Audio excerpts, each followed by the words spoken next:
আমার ছেলেকে আমি কত কষ্ট করে মানুষ করলাম, খেয়ে না খেয়ে কতদিন ঘুমোতে পারিনি।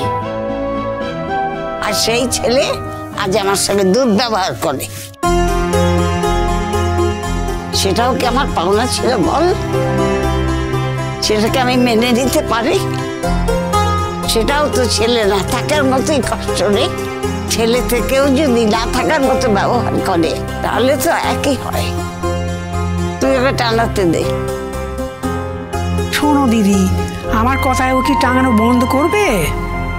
যা যা টাঙা, তোর বউকে বল। তো বউ তো সাহায্য করতে চায়, ওকে বল। কি ব্যাপার, আজকে সকালবেলা আবার কি প্রবলেম হয়েছে মা? কোনো প্রবলেম হয়নি মা, তোমার বাবার ছবি তোমার দাদা টাঙাতে চাইছে। বাবার ছবি হঠাৎ? মিঠি, আমার দাদা ভাইয়ের মনে হয়েছে যে বাবার ছবি যদি আমরা না টাঙাই তাহলে আমরা সবাই বাবাকে ভুলে যাব। তাই ও বাবার ছবি টাঙিয়ে বোঝাতে চাইছে যে বাবা আমাদের আছে। মিঠিমা, তোর যেমন বাবা, বাবিলের যেমন বাবা, বুবলাইয়েরও তো সেরকম বাবা। এখন বুবলাইয়ের ইচ্ছে হয়েছে তার বাবার ছবি টাঙাবে, তার ইচ্ছেটাকে তো সম্মান দিতে হবে, তাই না?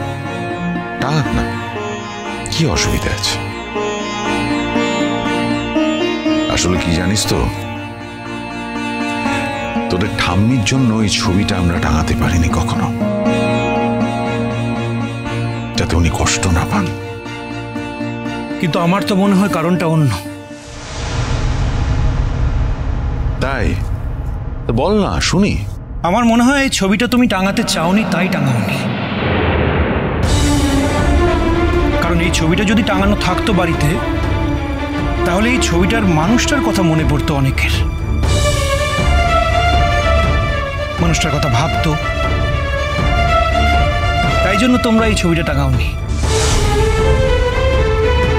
তোমরা চেয়েছো বাড়ির সবাই যাতে এই ছবির মানুষটাকে সম্পূর্ণভাবে ভুলে যায়। বুবলাই, আমরা কি চেয়েছিলাম সেটা কিন্তু তোমার জানার কথা নয়। তখন তুমি অনেক ছোট ছিলে, তখন তোমার এই সমস্ত বোঝার কোনো ক্ষমতাই ছিল না।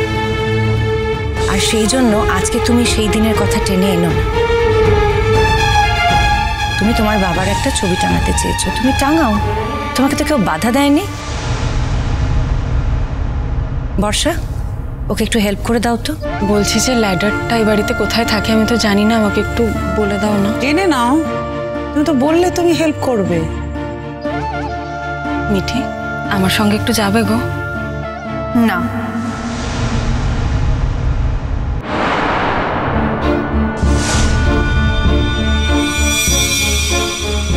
আমি চাই না যে মানুষটা চলে গেছে তার ছবি টাঙিয়ে এখন নতুন করে শোক দিবস পালন করা হোক। এমনি আমার এই জীবনে অনেক শোক, অনেক রকমের শোক। আমি চাই না যে শোকটাকে আমরা অলরেডি ভুলতে বসেছি সেটা আবার খুঁচিয়ে ঘা করতে। সত্যি কথা বলতে আমার কাছে তো বাবার সেরকম কোনো স্মৃতিই নেই। আমার কাছে তো বাবার মতো একমাত্র নতুন কাকুই। বাবার ইমেজ নতুন কাকুই, আমি বাবা বলতে নতুন কাকুকেই বুঝি। সেটা তো আমি অস্বীকার করতে পারবো না। মিঠি, এই কথাগুলো জোরে জোরে বলিস না, লোকে শুনলে না ছিচি করবে, ছিচি। তোর কেন মনে হয় দাদা ভাই শুধু আমার কথা শুনেই লোকে চিৎকার করবে? তোর কেন মনে হয় না যে তোর কথা শুনে লোকে চিৎকার করতে পারে? আমি কি বলছি?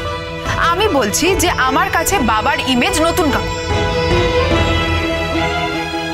বলছি বেশ করছি, সেটা আমি জোরে জোরে বলতে পারি, চিৎকার করে বলতে পারি, তাতে আমার কিছু যায় আসে না।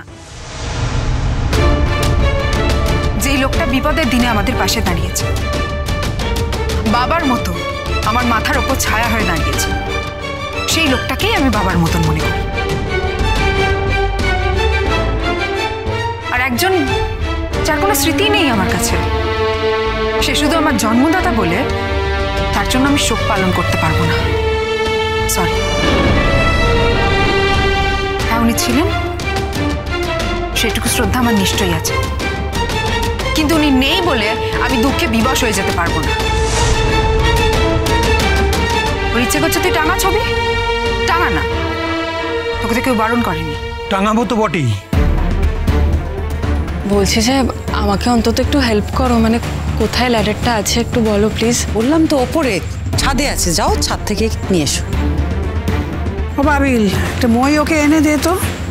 পারবে না, শেষ কালে পড়ে টড়ে গিয়ে একবারে হাড় গোড় ভাঙবে। কেন, একটা কাজ যখন তুই নিজেই করতে চাইছিস তুই যা না, গিয়ে ল্যাডারটা নিয়ে আয়। বৌদি ভাই যখন জানে না যে ল্যাডারটা কোথায় আছে, তুই তো জানিস, যা গিয়ে নিয়ে আয়। কি অবস্থা হয়েছে এবারে, তবু তুই আনবি না বাবিল? আমি এনে দিচ্ছি, তুই ছবি টাঙা। থাক নতুন কাকু, আমি যাচ্ছি। বাবা, কে এলো আবার এখন? আমি দেখছি না, তুমি দাঁড়াও, আমি যাচ্ছি।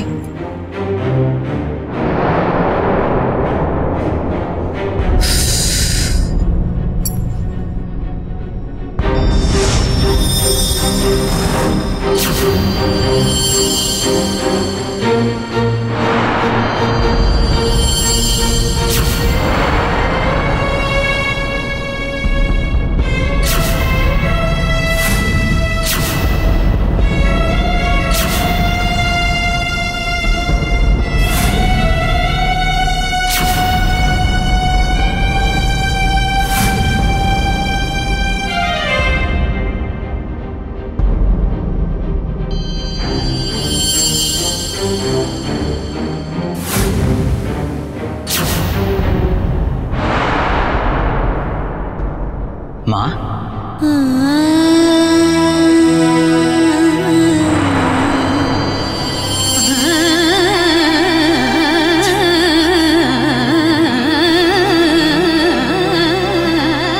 কেমন আছো কুমু?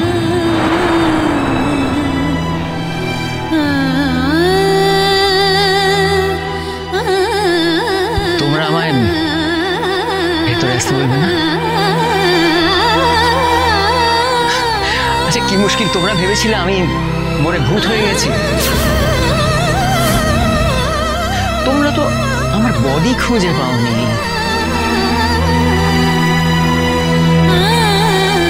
তাও ভেবে নিলে যে আমি আর নেই, মরে গেছি।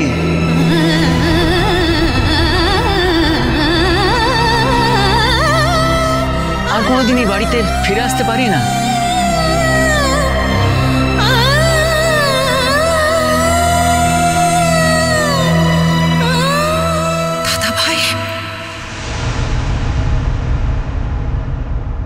বাবা, বসুন না।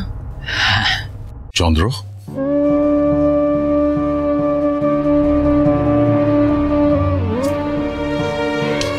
চন্দ্র, তুই কেমন আছিস রে?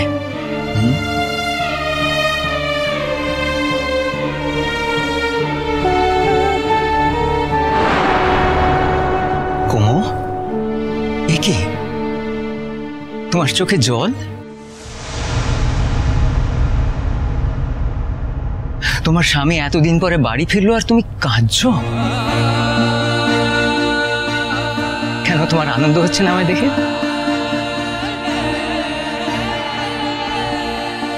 দাদা ভাই,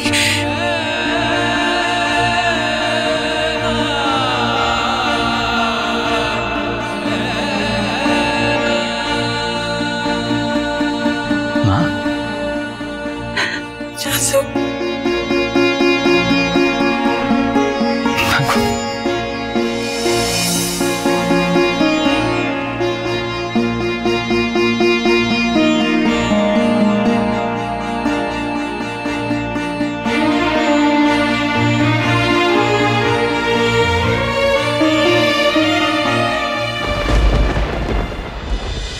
চিরসখা